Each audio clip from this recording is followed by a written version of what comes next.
Hai everyone, gimana kabarnya hari ini? Pasti dalam keadaan baik kan? Hari-hari ini, saat kita menonton televisi, atau berselancar di internet, atau membaca koran, pasti kita selalu mendapati headline news mengenai satu kabar yang terus hangat, bahkan panas. Yap, benar, COVID-19. Sampai detik ini, COVID-19 atau Coronavirus Disease 2019 masih terus ada di tengah kita, bahkan terus menjangkiti orang-orang di berbagai belahan dunia. Tak dapat dipungkiri, COVID-19 telah merambah ke seluruh aspek kehidupan, apapun itu, ekonomi, pendidikan, sosial, budaya, bahkan kerohanian tak luput dari dampak si COVID. Bagi kita orang-orang Kristen, ada satu topik rawan perbincangan yang berupa dampak daripada COVID-19 ini. Apa itu? Teman-teman pasti sudah tahu. Yap, tepat sekali, ibadah online. Ibadah online terus diperbincangkan dari hari ke hari. Apakah boleh atau tidak? Apa alasannya? Bagaimana menanggapinya? Apakah harus diterapkan? Apa kata Alkitab? Bahkan, apakah ada hubungannya dengan kuat atau lemah iman? Dan sebagainya. Pro dan kontra di mana-mana. Oleh karena itu, pada kesempatan kali ini, kita akan membahas mengenai ibadah online. Dan saya harap pemaparan ini akan menolong kita dalam menanggapi persoalan mengenai ibadah online ini. Mari kita mulai pemaparan ini dari penyebab munculnya ide atau solusi ibadah online. Sebenarnya, ibadah online atau live streaming sudah diadakan oleh banyak gereja di seluruh dunia sebelum pandemik ini. Namun yang berhubungan dengan COVID-19 ada penyebabnya tersendiri. Seperti yang sudah sama-sama kita tahu, bahwa pemerintah kita bahkan seluruh dunia menganjurkan diberlakukannya pembatasan jarak sosial. Apapun namanya, social distancing, lockdown, PSBB, karantina, stay at home, yang penting serupa dengan itu, untuk mencegah semakin tersebarnya virus ini.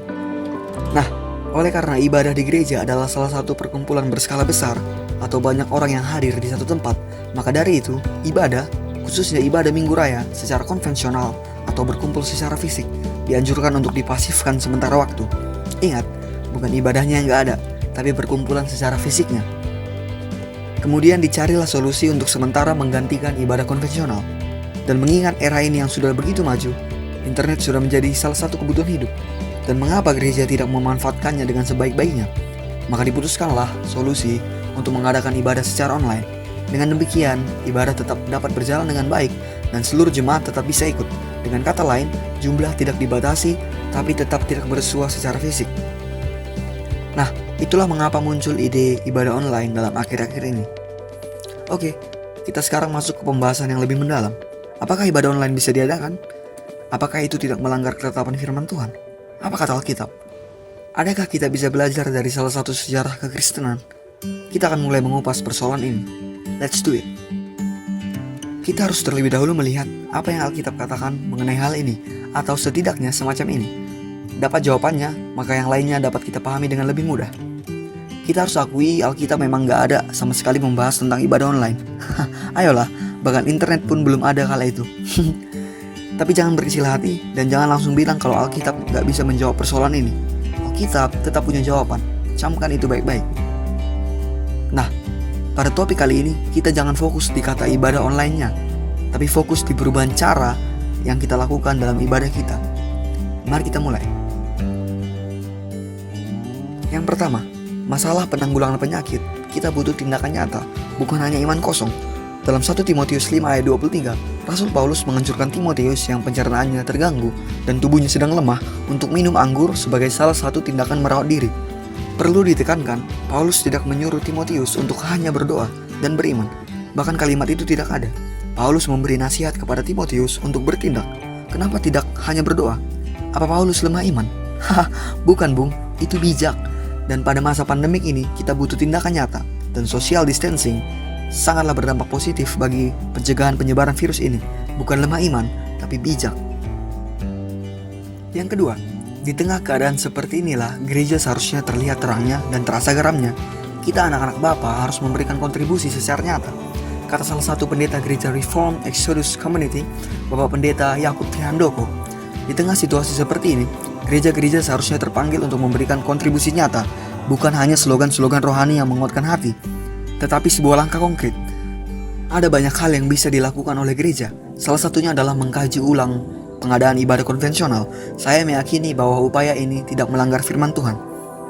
Kita orang Kristen jangan sampai menjadi batu sandungan bagi sesama manusia. Kita harus jadi berkat, garam, dan terang dunia.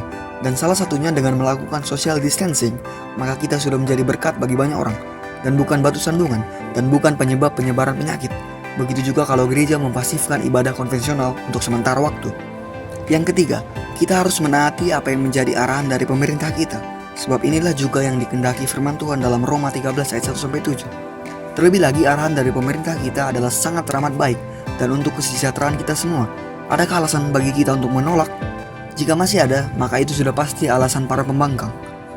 Berikutnya yang keempat, kita harus ikut mengusahakan kesejahteraan kota dan wilayah di mana kita berada.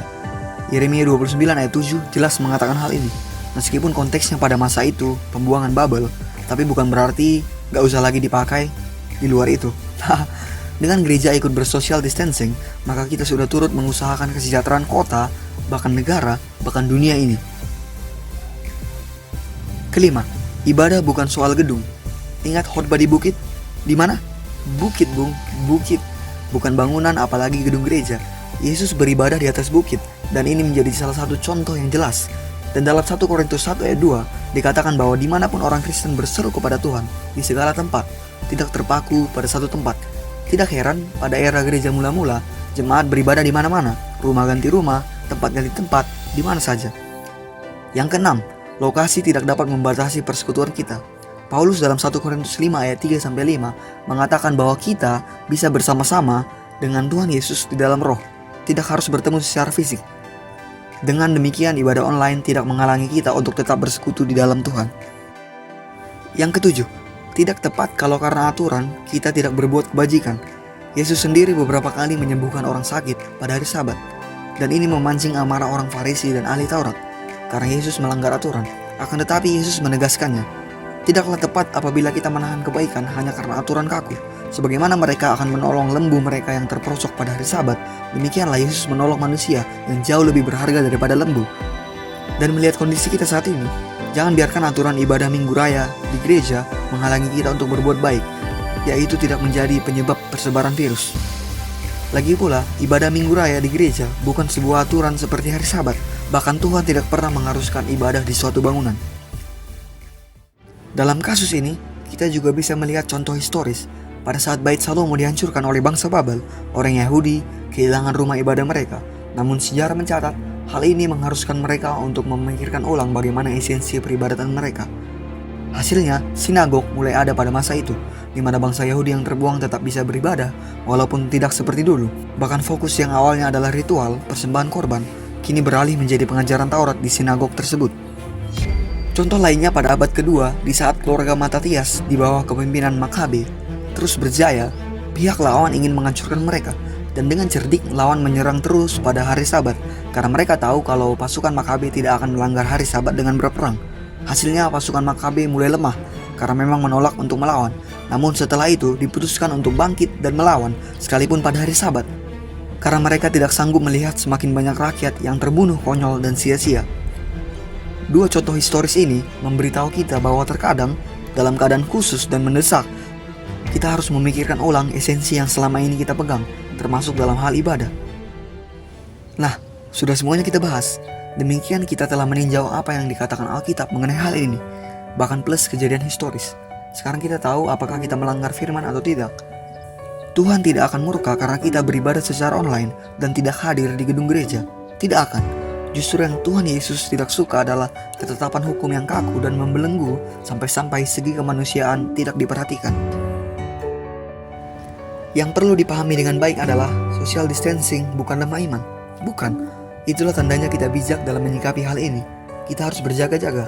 Itu gunanya Tuhan memberikan kita otak, kecerdasan, nalar, dan logika. Sekali lagi, gak perlu bilang orang yang ibadah online itu lemah iman. Ibadah online tidak salah. Terkadang kita saja yang terlalu berlebihan menyikapi hal baru dan asing yang langsung kita pandang salah bahkan sesat. Mari jangan terlalu terburu-buru dalam menilai dan menyikapi hal-hal yang ada. Back to Bible dulu. Memang kalau kita bisa beribadah bersama-sama di gedung gereja, sangatlah lebih baik. Tetapi jika keadaan tidak memungkinkan, maka jangan kita paksakan. Yuk, jadi berkat dan bukan batu sandungan. Bareng-bareng melawan corona, bukan bareng-bareng menjadi agen penyebaran corona. Oke, saya harap kita semua diberkati melalui pemaparan sederhana di video ini. Akhir kata, keep your faith, your hope, and your love. And stay at home. Jesus bless and love you all.